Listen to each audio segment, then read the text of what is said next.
afternoon, everybody. It's Sunday, July 1st. Welcome to July. This video is kind of an update on the EPEMC. I realize now that I haven't uploaded the last video, so I will upload it as well. I first want to start this video by making a response to the latest Ancient Alien Archive, Astronaut Archive video called Vimana 201.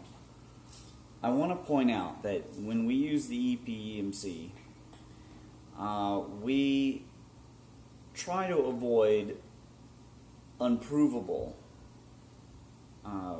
hypotheses.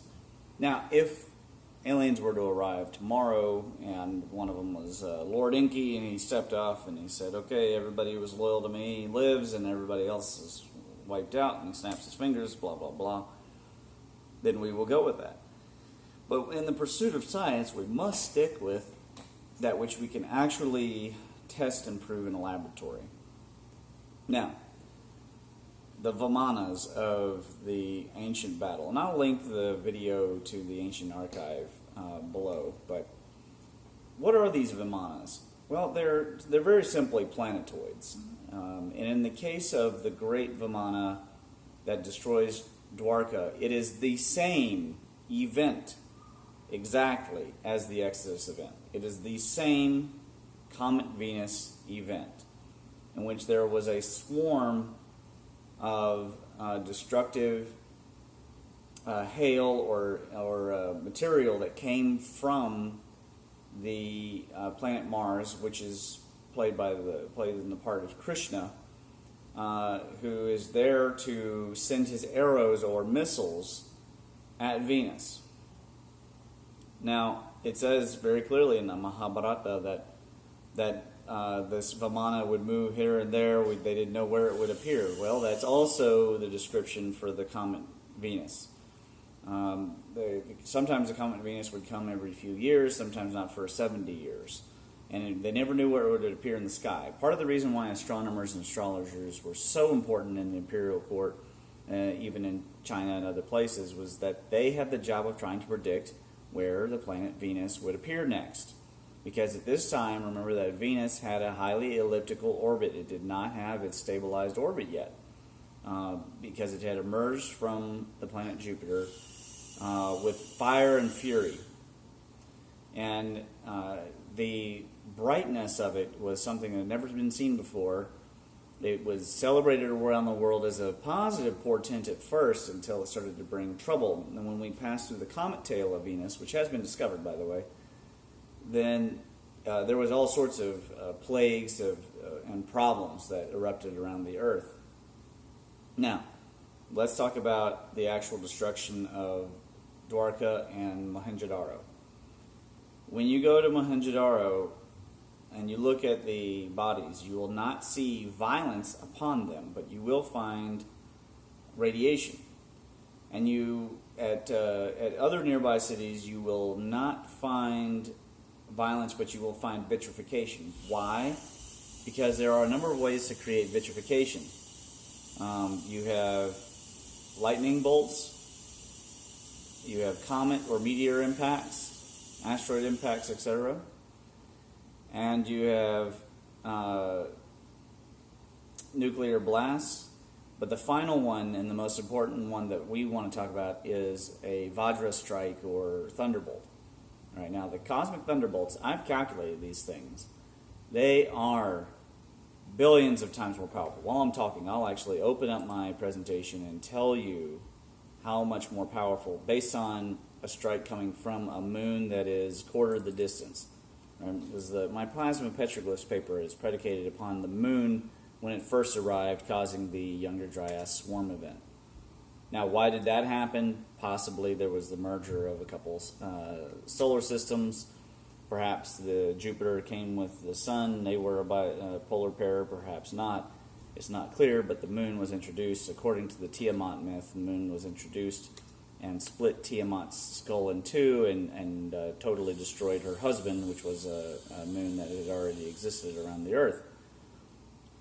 So these thunderbolts, how do we know that it's a thunderbolt versus a nuclear blast? Because there's no signs of violence on the people in Mohenjo-Daro. They were holding hands, even as they died. It's sort of like Pompeii, but without the ash covering them.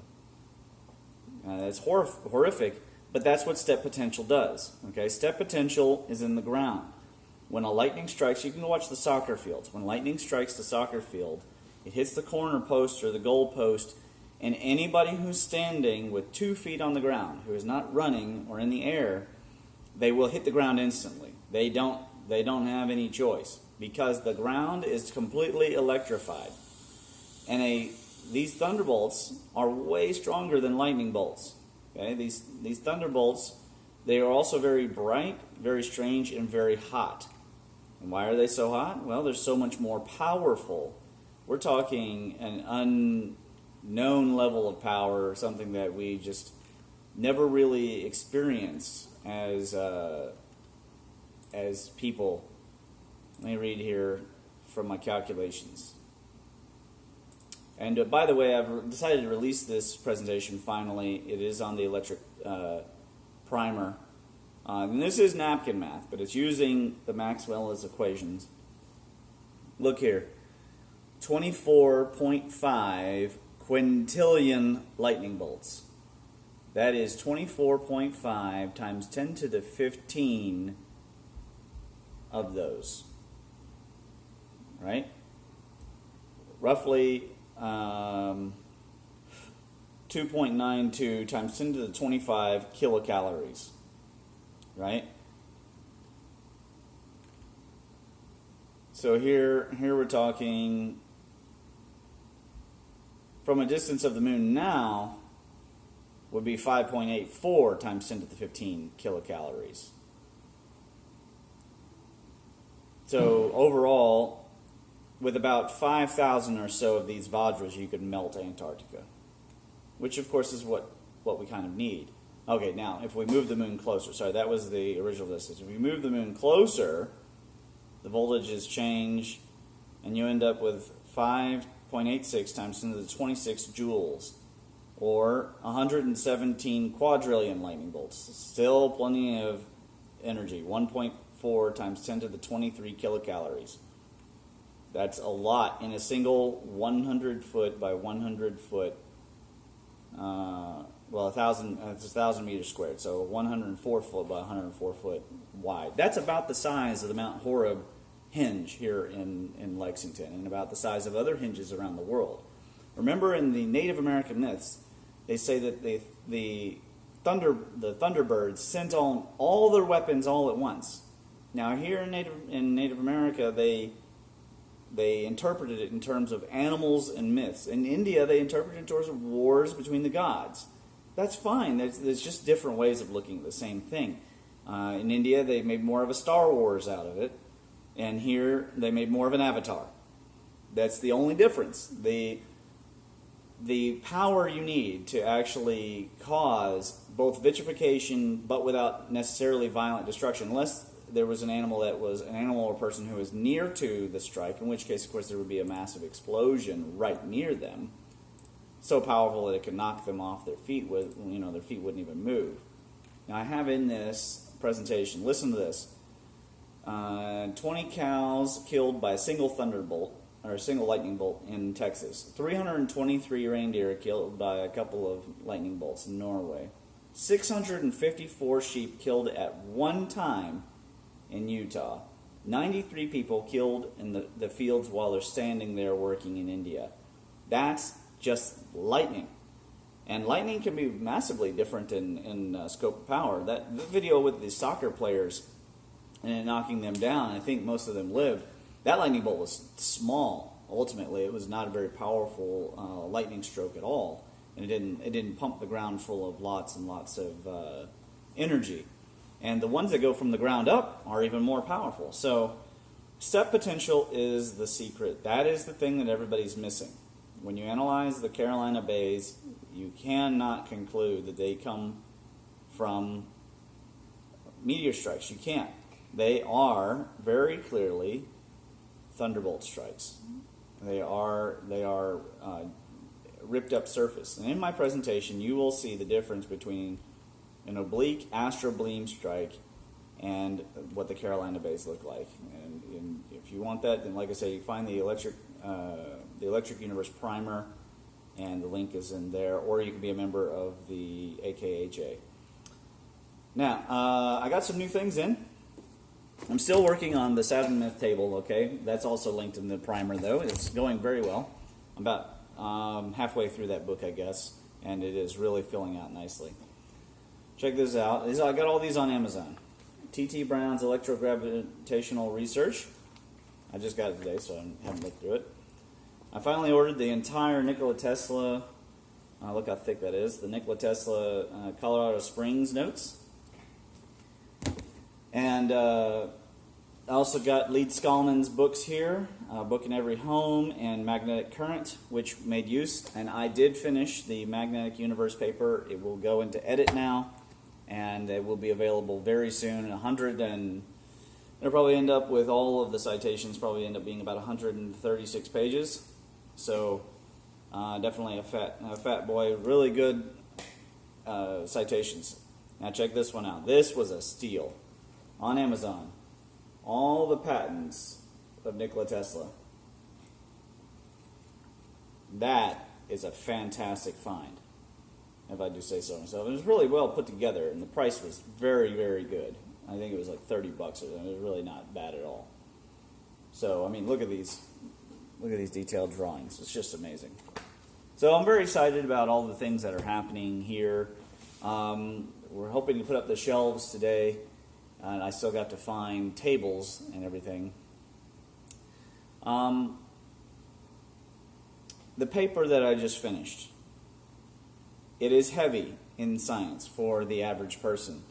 I try to strike a medium balance where it does lean more towards the science end, but it is for a general wide audience. I encourage people to read it if they want to understand historically how we ended up in the Big Bang and black hole cosmology mess that we're in, and the entire dark universe nonsense, and how we can go out of it. Like, what can we do?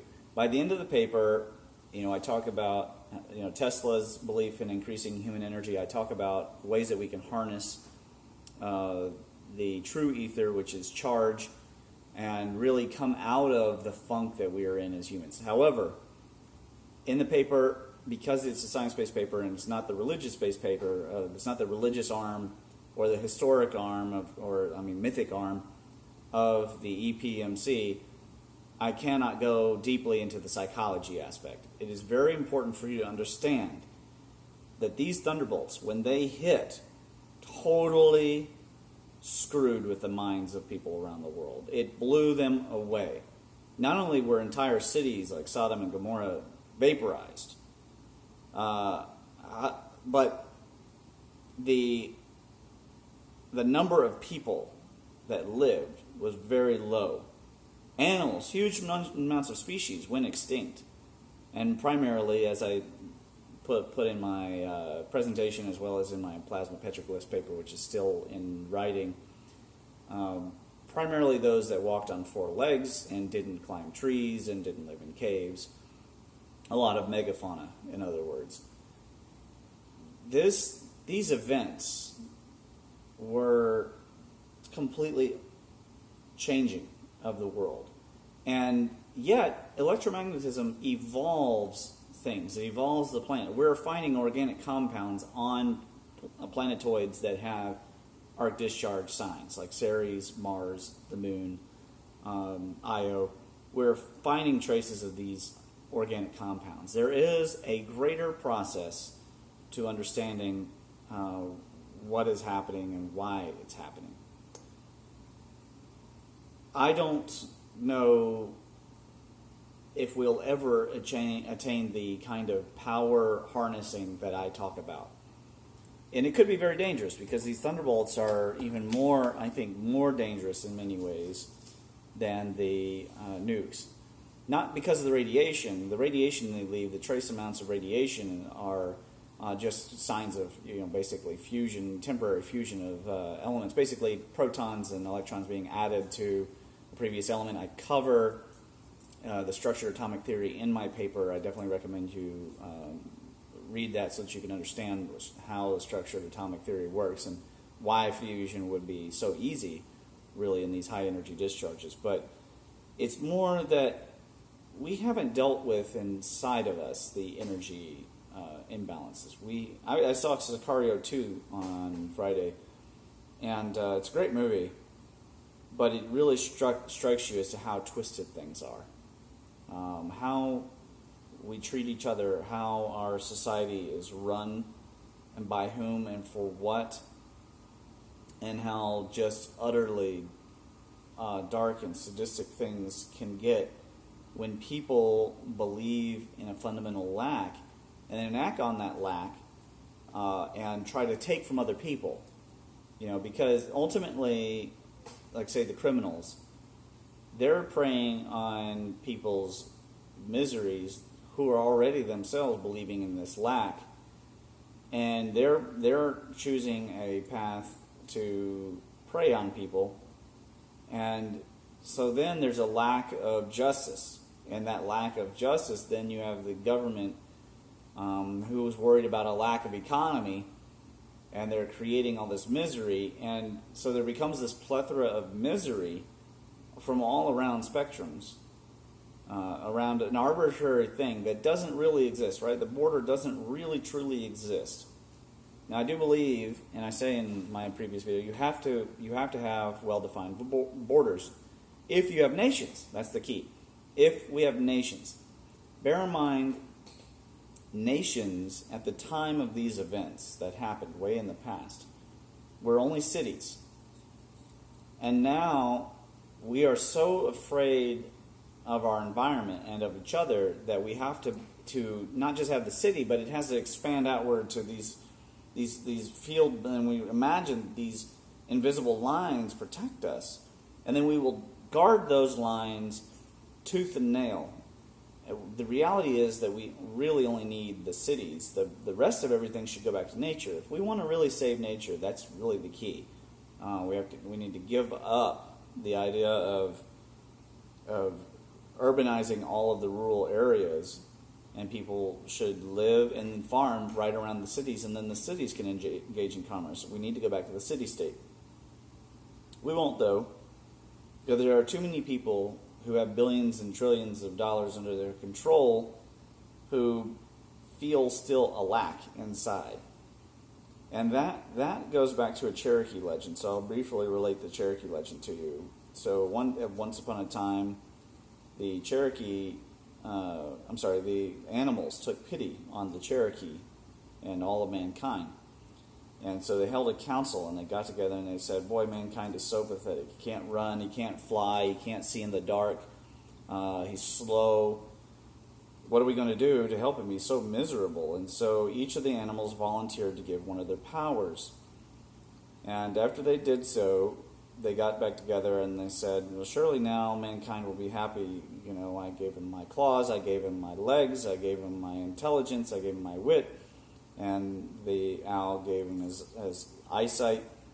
And they're all agreeing about how things will be better now. And then the owl says, I'm not so sure. And they say, well, how could you say that? That he has everything now.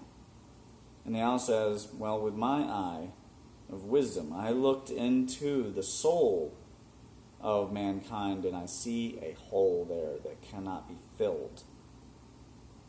That hole is also known as Wetika, or Wetiko. And it leads to the Koyanaskatsi, the life out of balance. We have to deal with our craving. We have to deal with our insatiable craving. I mean, the Buddha was right. Jesus was right. We haven't dealt with it all this time, and we're living with this psychic roots of basically abuse by the gods inside of us that created these religions, and now the religions are at each other's throats, and yet they all have the same root. I find that incredibly saddening and troublesome, because the more close that people get, the more they're bouncing around. It's like a system with an increasing endothermic and then therefore exothermic chemical reaction, right? You put more energy is putting in, and so now it's really putting out a lot of energy. And like a thermite process or something, right? It took a lot of energy to start, but now it's really putting out a lot of energy. And that kind of thing, we don't have to have thunderbolts to burn the world. We don't have to have nukes to burn the world. We could just be burning up inside. And that burning up inside can be more dangerous to children, to health, to the environment, and the creation of poisons. I mean, poisons are burning us up. The solar radiation caused, that's being enabled by air pollution is burning us up. And we have to deal with every person, each individual, you, me, everyone. We have to deal with the feeling in here and the fear that we have of everything, including God and the divine. And some people are so afraid they decide that they're atheists. They're not really atheists. What they are is they just don't want to agree with it anymore. They don't want to deal with it. And because they don't want to deal with it, and because it's so scary, that also is dangerous. Because then all the ethics and everything goes out the door. Mankind, when we lost the gods in the sky, we immediately went into a Dionysian-like period of hedonism and war. And this is clearly a sign of people who are struggling. Can we make it through? Can we increase human energy and the human mass at the same time? Yes, I think we can. But we're going to have to not only harness energy correctly without burning everything and being barbaric, but we're going to have to also harness the energy inside. I want to leave you thinking about that, and I'll see you in the next video.